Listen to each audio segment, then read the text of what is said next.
and welcome to my hotel room. This is where this is not my apartment. This is actually a hotel room. I'm in Seattle for the weekend for Halloween. Not more than 3 hours ago, I had a scar right here in the shape of a lightning bolt. I had my robe, my Gryffindor robe, and my scarf and my glasses. I put on these glasses. Here, I'll show you guys. I put on these glasses. I look exactly like Harry Potter. Don't worry, I'm going to introduce the stand-up clip in a minute, but this is, watch the transformation. Hang on. All right, now these are the little kid glasses. These aren't even the ones I used tonight. I got like 3 different pairs of glasses. See, that's the guy. That's actually, I look like I'm about to pod race against Dexter Jackson or whatever that guy's name is. All right, guys, this is the Patreon stand-up clip of the month, and I'm just sleepy. I'm really thrilled that anybody decided to sign up and watch this stuff. And look, I did this endeavor not because I need to pay rent or because I'm living in a hotel, just because I had it explained to me by a number of different people, actually, that's like, no, a lot of people can't go see you do stand-up, or they can't, follow you live on these adventures. So for a very cheap comedy club ticket, really the price of a drink at a comedy club, you get to see a new set of Mark that's every month. And this set that I'm introducing now, once I get to it, I'll get better at these, is, by the way, I bought this. This is a Yeti Nano, and it looks so good at Best Buy. And when you go shopping at Best Buy, it's like, oh, well, okay, that's what I'll get. And then nobody helps you, and so you're like, I'll order it on Amazon when I go home. This is $100, and it's a piece of shit. It's a literal piece of shit. This is my 3rd time recording this. It's my first time with the glasses gag, so you got the good one. But it's everyone. It just pops constantly. What do we? Who's using these? Anyway. So I taped my special back in April. I taped my special in April, and that was in Chicago. And so what you're about to see is the set that I did in Seattle. One of the sets I did where it was like my last run doing the hour before I was actually taping. So it's a lot of pressure because you're just thinking, okay, I need to get all these bits out and I need to see how this works in this order. And so I gave you guys the first 20 minutes of that set. I don't want to show you everything that I did in the special, even though the special ended up being very different than what I was doing in Seattle. These are the first 20 minutes of what I thought was going to be the first 20 minutes of my special. Some of these bits you're going to recognize, especially if you've seen me live. You've seen some of these bits before, but they're reworked in a different way than I was doing them before, in a different order. And then there's some totally new stuff, and there's some fun stuff just playing with the Seattle crowd, because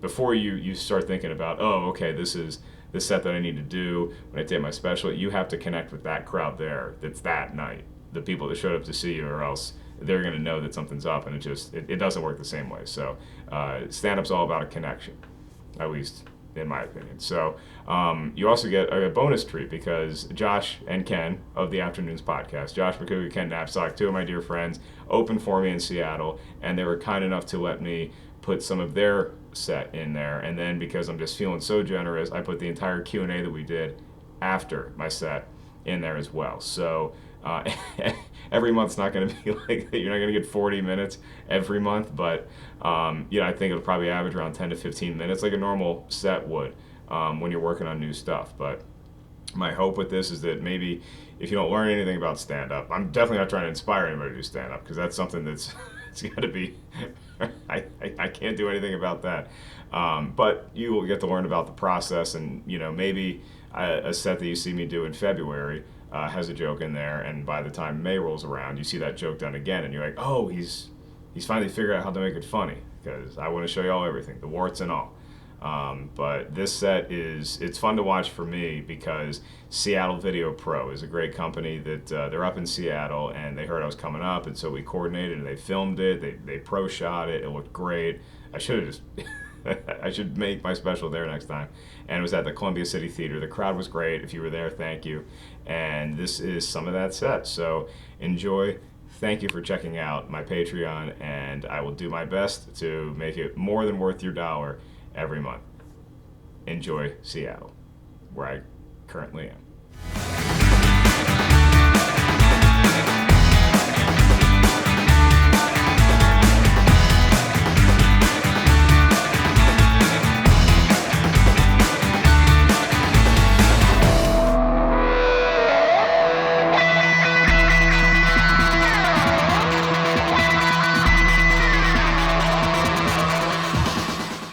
Hello, Columbia City Theater. Welcome to an evening with Mark, Ellis, and friends. Please give a big round of applause to your hosts from the afternoon podcast, Josh Macuga and Ken Napzok.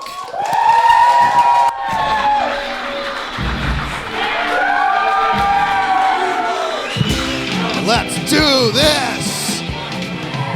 Look at all that Wild Berries action! Don't cut off the any way you want it yet. I didn't do a leg kick thing. Yeah, you can keep it going. Are you guys ready for it? This is your dream. All night! Yes! Josh, you did not get a chance to go around beautiful downtown Seattle this morning. No, I spent all day in a hotel room. These guys got to do real cool stuff. They went and did a panel. I watched golf. But I will say, so we got into Seattle late last night, had a few drinks. Right. Our GPS walked us across the street. Like, Mark, I don't think we need a GPS to walk across the street, but let's use it anyway.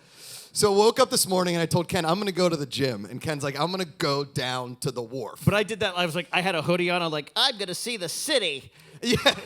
But also, They throw fish here. I think we buried the lead, though, is that Ken and I have been sharing a hotel room on the road now for longer than our wives/girlfriends have been together with us over the last month. Yeah, it's pretty glamorous. Due to a mix-up, we're sharing a bed. Not only a room, but a bed. Yeah. We walked in. Yeah. We walked in.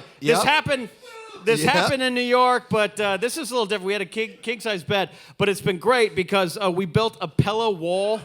It's a... kind of like Game of Thrones. We took a Night's Watch vow. Yeah. Like, we are the protectors of the realm. Don't touch me. Yeah. Last night about 5 a.m, I rolled over and I thought I touched Ken's leg, but it was just a pillow. So, nothing big. And I thought I touched a pillow, but it was Josh. Yeah. Also, Ken, I don't know if you guys listen to the afternoons, you've heard Ken snoring, which is a lot like Beethoven's You've actually Fifth, heard it, yeah. but with your nose Yeah. and mouth together. It's got like a Darth Vader mixed with sleep apnea. I keep it on brand. Yeah. I'm a big Star Wars nerd. That's what I do. Yeah. So, I've developed a snoring problem, but what's worse is he has night terrors. Yeah.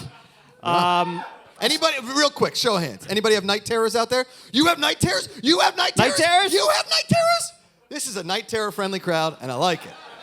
This turns into a night terror support group. Yeah. Mark doesn't even come down to do comedy. No. Just pull up chairs and tell the stories. Yeah, night terrors are pretty interesting if you've never experienced them. So the first night we in New York, San Diego Comic-Con. Oh, yeah. Josh was like, I had to let you know I got night terrors. I'm like, I've heard of that in lore. Like, I get it. Like, that's fine. What is it? Mine's just PTSD of fear, of things, of everything. So, there's a back corner back there that's kind of dark. I'm scared of it. So the first time, it was like 3 a.m, and I'm like sleeping. We're both getting hungover, you're having fun, partying in conventions. All of a sudden I hear like... It's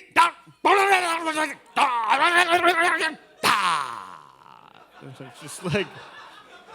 What? That's me. What's going on? But your poor wife has to deal with that. So there's been time early on in the relationship, we were sleeping next to one another, no pillow blocking. I was the big spoon, and God said it was okay. Remove the pillows. Yep, we got rid of the after the third night together. We got rid of the pillows. Tomorrow could be your night. And she said I sat up in bed just like Exorcist, just like run, and then went right back to sleep. It's like a horror maze at Knott's Berry Farm. Oh, yeah, 100%. So what's funny is, Josh and I, whether we're in the same bed or not, our hotel room is pretty entertaining because I've got a snoring problem. He's got night terrors. So if you were to set up like a microphone, all you hear is...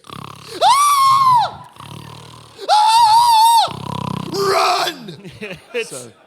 Are you guys ready for your headliner? You guys ready to rock? Get those drinks ready. You guys are in for one hell of a show. You guys know him from his articles at Playboy that we have all masturbated to. You guys know him from the Schmoes Know Show. You know him from Collider. You know him from the Schmodown. You know him as the one, the only, Mark Ellis!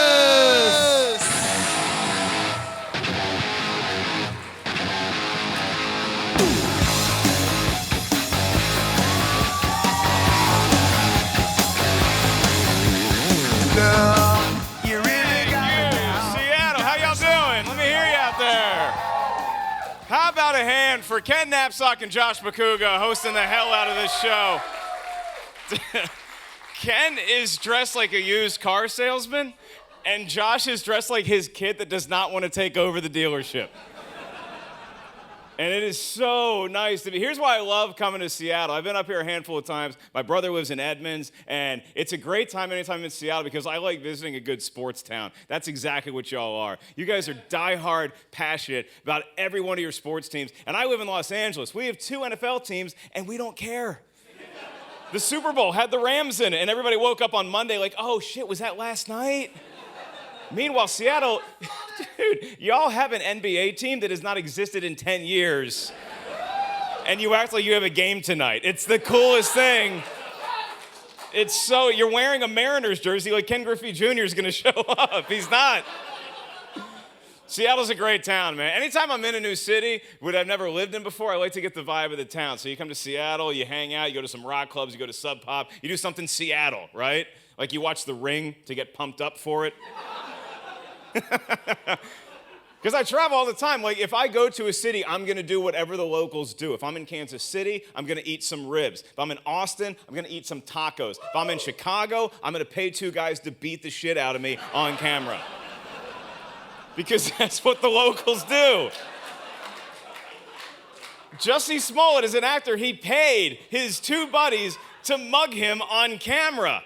And I'm like, that's the dumbest investment you can possibly make. Does this guy not realize he's in Chicago? If nobody's mugging you, wait 10 minutes.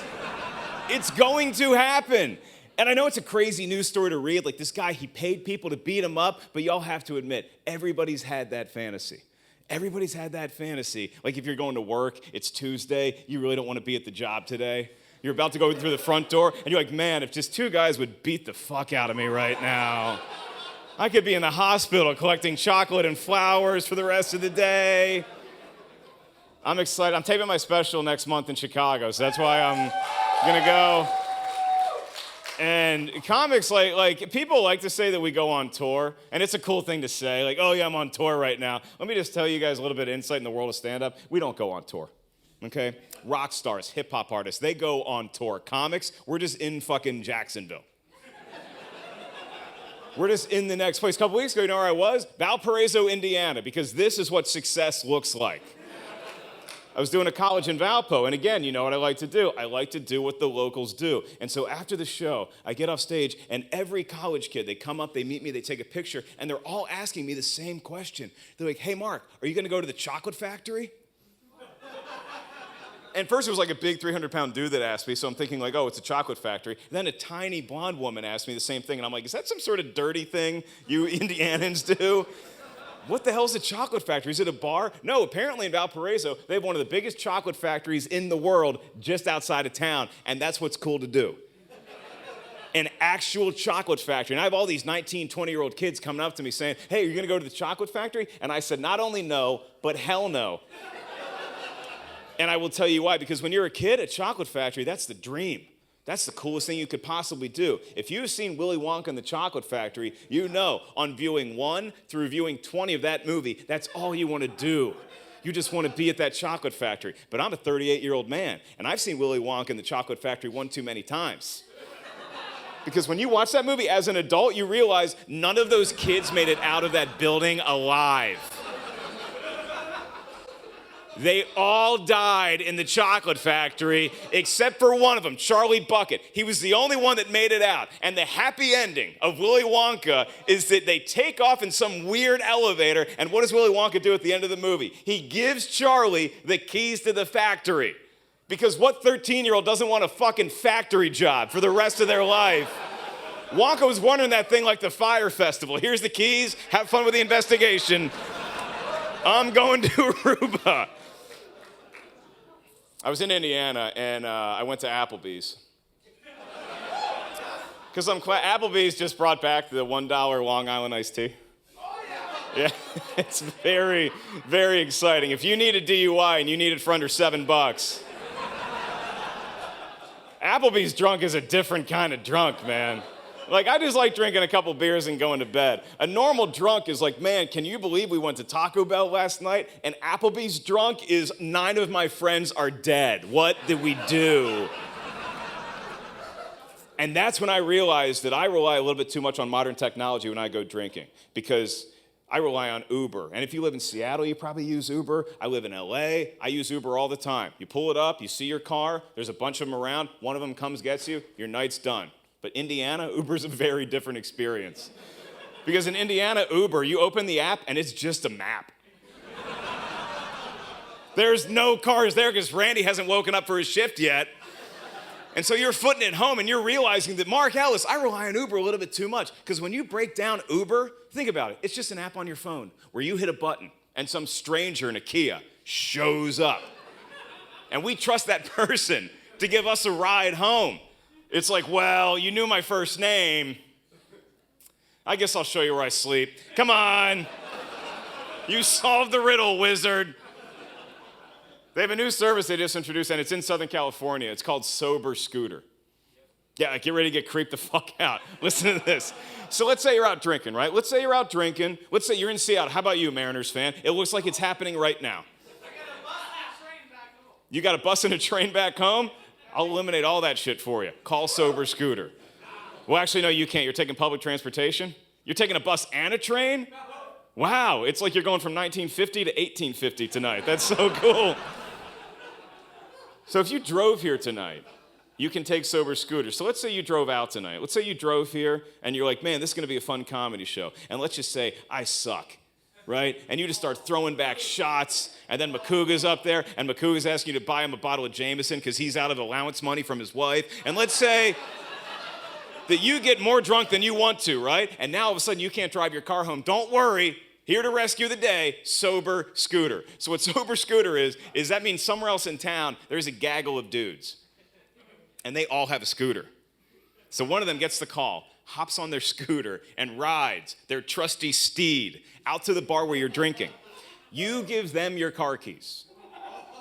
You walk out to your car, they put you in the passenger side, pop the trunk, put their scooter in your trunk, get in the driver's side and drive your drunk ass back to your own house in your own vehicle.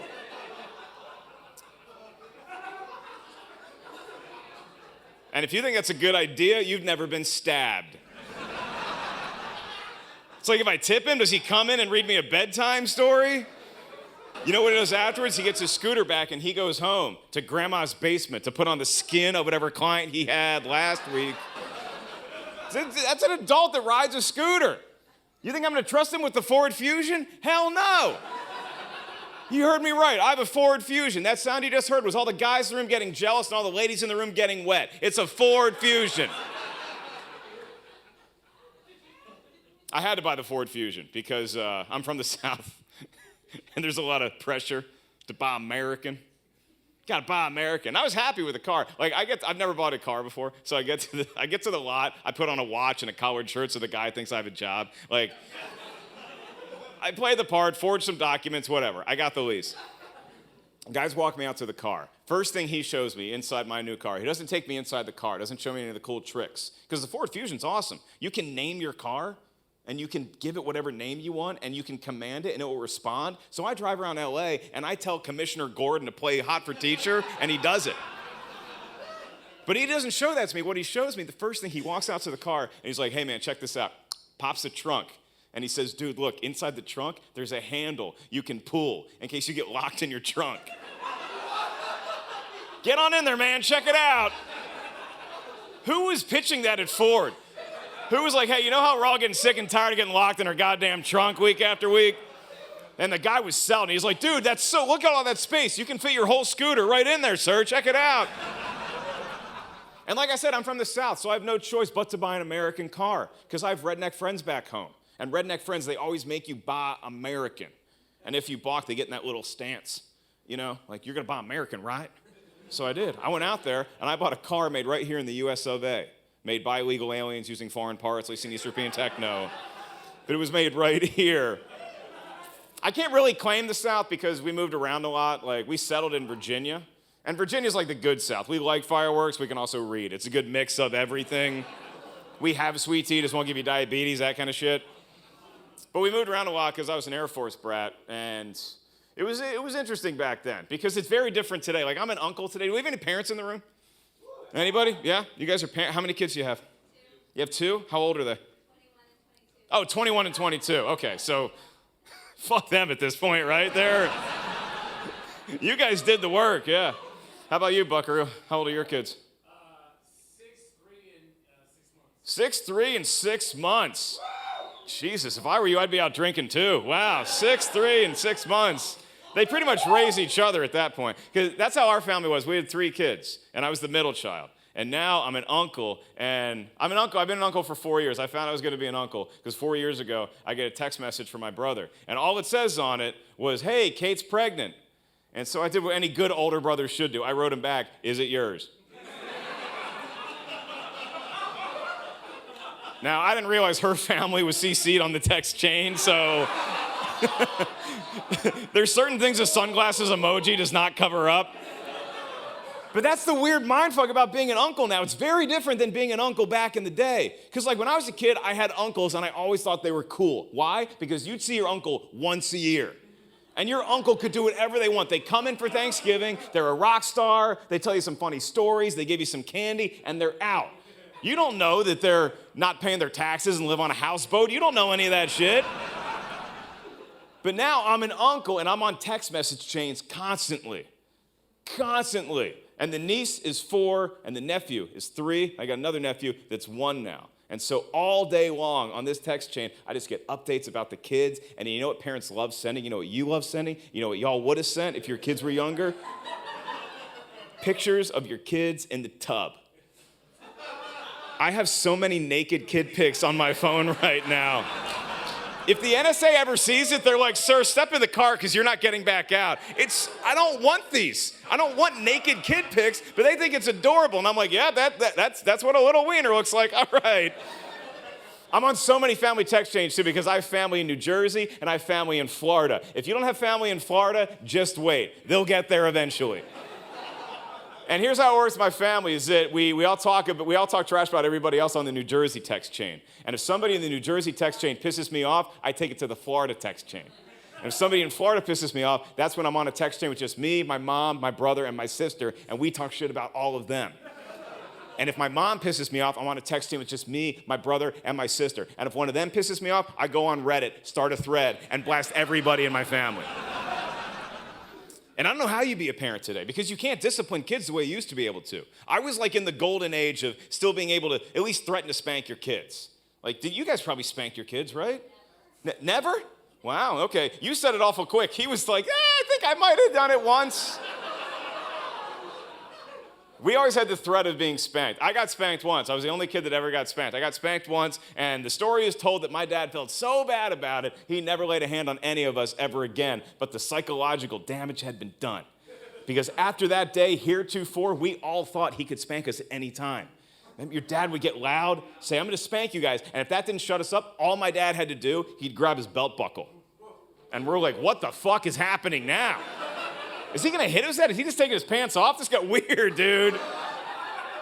Got even more weird on the road trip. Because the road trip with your family, discipline at 80 miles an hour on the highway. And my dad had extra motivation because we used to fuck with my dad mercilessly at the drive-thru. The drive-thru was so much fun. My dad was in the Air Force. He's a doctor. He can handle pressure until he gets up to the drive-thru. Can I take your order? Whoa, oh God. He would prep our order like 5 cars away, and then we get up there and we had a system because he would always choke on the clutch. So they say, can I take your order? He would snap, point at one of us, and we said our order. Whatever we said, he would repeat into the loudspeaker. Mind you, whatever we said, you have not laughed until you've heard your dad get in a fight with the Wendy's guy because they don't have McNuggets. It is so great. But then we get back on the highway, and that's when Dad gets his revenge. Because every road trip, we'd start out, Dad drives, Mom's in the passenger seat, 3 of us in the back. Now, as soon as the road trip began, Mom passed out. She's asleep. Something about spending time with us made her drowsy. So now it's a different situation, because now Dad's got to do everything. He's got to do all the driving, and he's got to do all the parenting. And in the back seat, if we got loud, first thing my dad did, never yelled at us right away. First thing my dad did, he got really quiet. focused. Like he's planning what he's going to tell the cops after this bloodbath ensues. And then if we got louder, that's when it got physical. That's when you'd see Dad driving with this hand, and then this hand comes off the wheel. So this hand is free to just hit whatever he can find in the back seat. And that was always cool with me and my older sister, because every road trip, we always made my little brother ride bitch. As soon as that hand came up, we're like, get in there, Robbie, learn some life lessons. It was the only time my sister and I ever, like, hung out when we were kids, is to plot against Robbie. It was like if two foreign nations who didn't like each other got together. Like if the United States and China get together to get North Korea. Or if the United States and Russia got together to get the American people. It's that kind of thing. And so... So then, if that didn't shut us up, Dad would threaten us with level 3. Level 3 is when your dad says, if you kids don't shut up, I'm gonna pull this car over the side of the road, yank you out, line you up on the side, spank each one of you in broad daylight. And if somebody saw that happen today on the highway, they'd get on their phone and they would call child services. But back when I was a kid, other cars would see that and start honking their horns. Bam, bam, use your belt, it's more fun. The police would be driving by like, dude, that's hilarious. You wanna borrow my nightstick, some pepper spray, you good? Sober scooter comes by, can I play with those kids after you're done?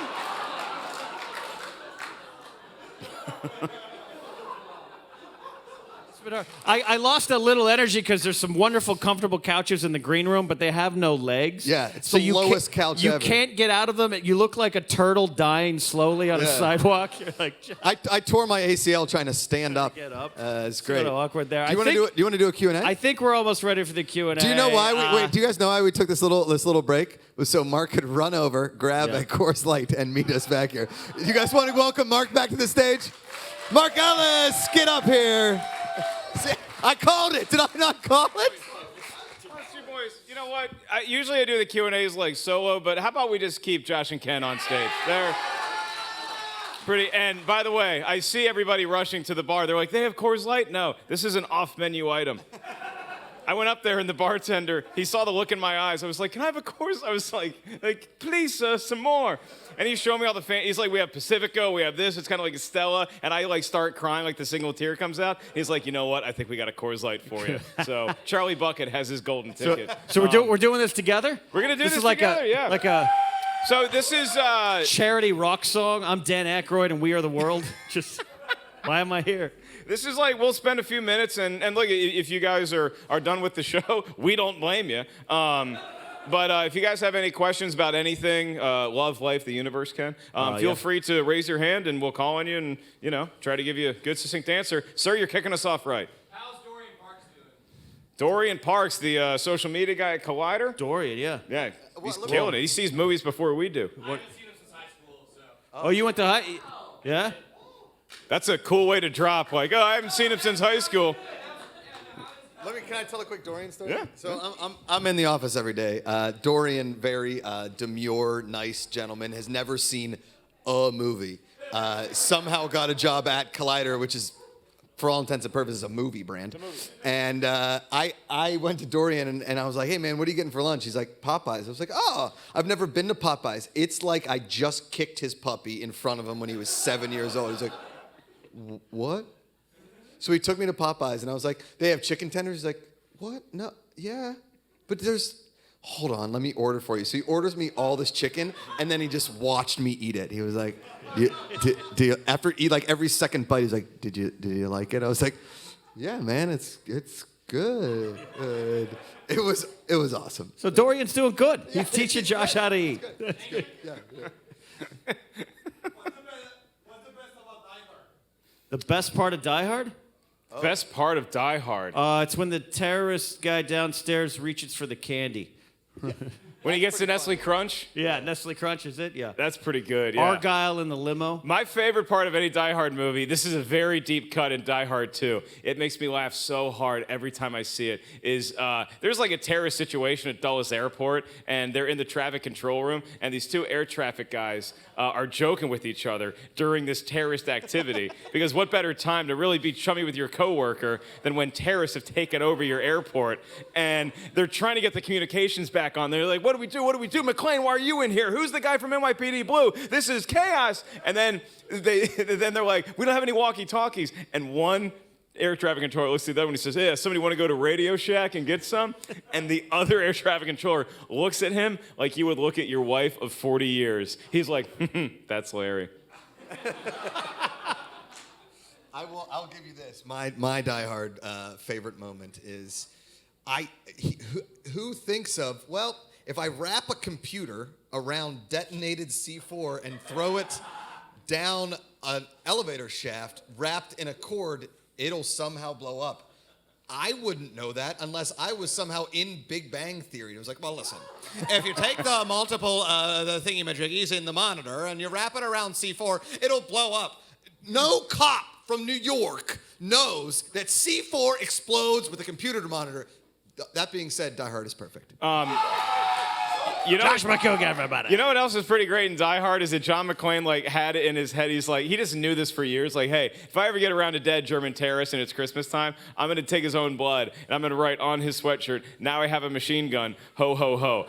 I would do that. I would get his blood. I would try to go for the N, and I'm like, this is fucking taking too long. They'll get it. If it was me in there, they'd be like, oh, wait, he wrote something on the shirt. I think it's an N. What does that stand for? It's an element. Any other questions? Yes, sir, right in the front. Yeah. Die Hard, Taken, or John Wick? Die Hard all day long. That first Taken, I don't know. It's just because it's A to B, just like no plot, just revenge killing. But I'll go Die Hard. I'm going to throw a wrench in the system True. and say Peppermint. Not better than Die Hard. I'm just saying, if you watch Peppermint, it's pretty good. Wow.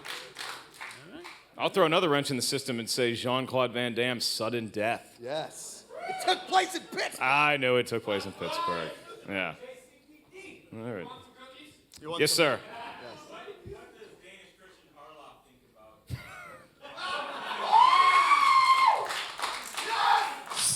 about? What was the questions now? What does Danish Christian Harloff think about Die Hard? So it's in Denmark, we call it hardest is to die. Don't look at me to bail you out. This is your crowd now.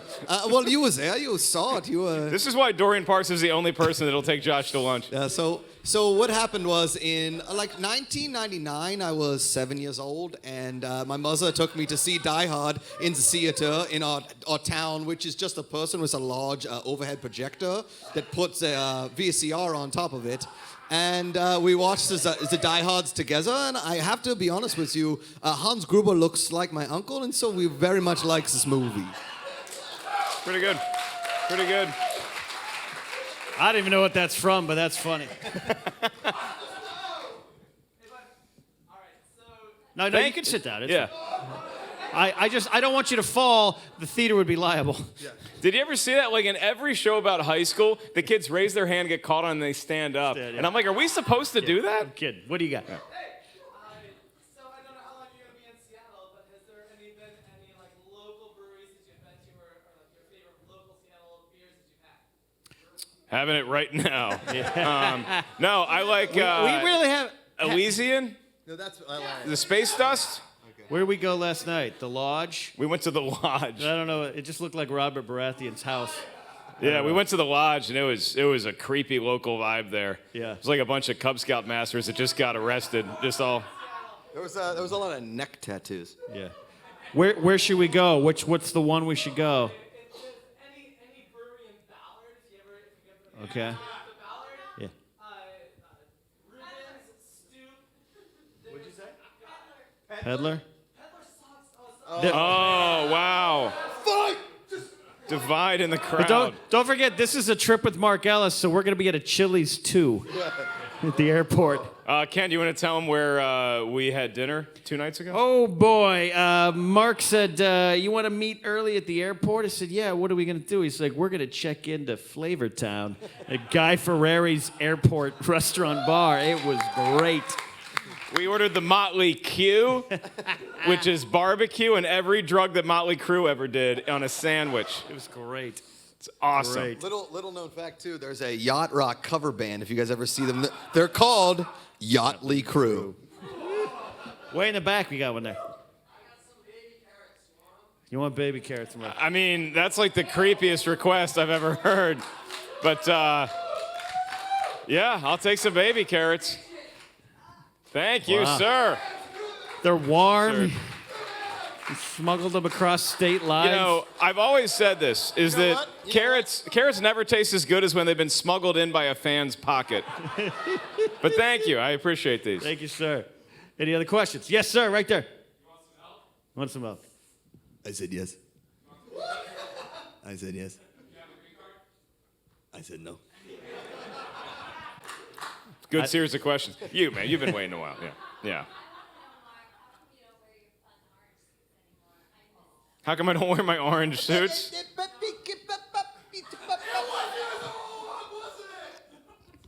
I bought that suit. Okay, hold on. You're great. Debbie, right? Okay. I bought that suit. And just like every other suit I've given Mark, okay, it eventually has ended up being his because he, one, has never given it back, and two, when he's given it back, it hasn't been clean, and I've just given it right back to him, like, that's yours now. I mean, look, if I wore your suit, you see what I did to this shirt. Does anybody really want it back? The orange suit is kind of mine. I wore it, I wear it like once a year. I wear it for very special occasions. You know, like a Saturday night when I'm just going to pour a tall glass of Sailor Jerry and stare into a fire. No, like if I'm hosting like the Schmodown Award, I might bust out the orange suit. Yeah. You had orange shoes on at the Schmodown Awards. I always have orange something on. But I don't know, maybe at the Schmodown Live in LA next week. Yeah, you want to... I don't know. It doesn't feel like an orange suit kind of crowd, though. Maybe I'll save that for Houston. Houston, you wanted the orange suit. You got it. I come out in like a black suit, but then I rip it off, and they're like, it was the orange suit all along. This is for Debbie at the Columbia Theater. All right, any more questions? Take a couple more. Yeah. Did you get to see Jeremy Johnson? No, he hasn't talked to us much since we almost killed him with the hot sauce. That's right. That was me, and I'm still profusely apologizing to both he and Mark Ellis. But here's the funny part: we did invite him tonight, and he said no. But I'll be at Comic-Con on Friday and Saturday, so Yeah, we're on his priority list, I guess. It's tough to get Jeremy out of Valhalla, but Jeremy and I always have a bond that we're linked forever because we love California Pizza Kitchen. I happily introduced him to California Pizza Kitchen, and now I get a text from him like once a month where it's like, Ellis, guess where I am? Chipotle chicken pizza, brother. So, but he's doing well. He just couldn't make it tonight. Yeah. We love Jeremy. We miss him, but we're gonna hang out with Chris Stuckman after the show. We flew in Stuckman. All right, one more question. We'll call it a day. Who's got the closer? The guy who went to high school with Dorian Parks. We got one back there too. And then two. Yeah, back there. All right. How cool was John Smith? It's a good question to close on. I'll let you finish on it, but cool enough to get a hug from Nicolas Cage. Say that. John was 1 in a million, and I'll cherish every little memory I had with him. The last time I talked to him, about 3 weeks before he unfortunately passed, I hadn't seen him much because I wasn't working at Collider anymore, and struggling through trying to figure out how to do this on my own, and should I go back and get a day job and all that kind of stuff. And John was like, nah, man, you found your voice, and you got to trust that, and you got to accept the love, and that's, you got to find your voice, and you got to keep it. And that was the last time I spoke to him. Thank you, buddy. Thank you. And that I'll never forget that. It was unintentional, unfortunately, and stayed with me. Yeah, I mean, As a chubby guy who sweat his entire life, John Schnepp taught me that being sweaty was okay. Yeah. And that's like the nicest thing. Because when I started really getting the headline in front of like kick-ass fans that actually knew who I was, it was in New York at comedy clubs. And John Schnepp, when he was in town, he'd hop on stage. So he was the first one that like we did like a co-Q&A together. And he was so funny. And the crowd just, it lit up. And it was so funny because one time I didn't know he was coming to the club. Halfway through my set, I knew he was there because it was very dark and you usually can't see a lot on stage. But you see this like afro bobbing every so often with a punchline. I'm like, holy shit, that's fucking John Schnepp. And the thing that Schnepp taught all of us is just that whatever you're passionate about, whatever you love, it doesn't have to be what was cool in high school. It doesn't have to be what the popular trend is now. You own it, you're passionate about it, and that's all that matters because you're going to find a community that cares about it as well. And I think the best testament to the power of John Schnepp is that, like, some people, you know, like comedians, we're a tribe and we don't tend to have long lifespans. We lose a lot of our own, and it's a very sad thing. But what we always learn is that sometimes people die and you have a moment of silence, and that's fine. That's beautiful. But the day that John Schnepp passed away, we were doing a comedy show that night in San Diego at Comic-Con. And so these guys got on stage, and a testament to them, they're open to the show, sold out house, they're ready to go, and they bring up John Schnepp, and we talked about it beforehand. I'm like, look, you guys do whatever you want, but it's going to be a tough thing for everybody. It's a very emotional day. They got on stage, and they're like, you know what? Some moments of silence work for some people. This is for John Schnepp. We want everybody to go crazy right now, and that's exactly what they did. So with that, I really appreciate you guys coming out to Seattle. If you've never seen me before, I hope you guys had a good time tonight. You guys know who I am. Thank you guys so much for letting me iron out the kinks in the special. And I came here tonight, and I need a couple big rounds of applause for our contact, Alex, who helped everything up, and all the crew that's working here. And how about a hand for this guy right here and his crew, Brent from Seattle Video Pro. They do great work, and they may be helping me film my next special. And give me another big round of applause for Daniel Bridgegad out there in the back. Great set. Such a funny young guy. And if you guys have any more energy, I guess you can clap for the host of the afternoon podcast, Josh and Ken. On behalf of these boys, we're going to go hit a Seattle brewery. We love you guys. Thank you all so much. Have a great night. Goodbye. Thank you.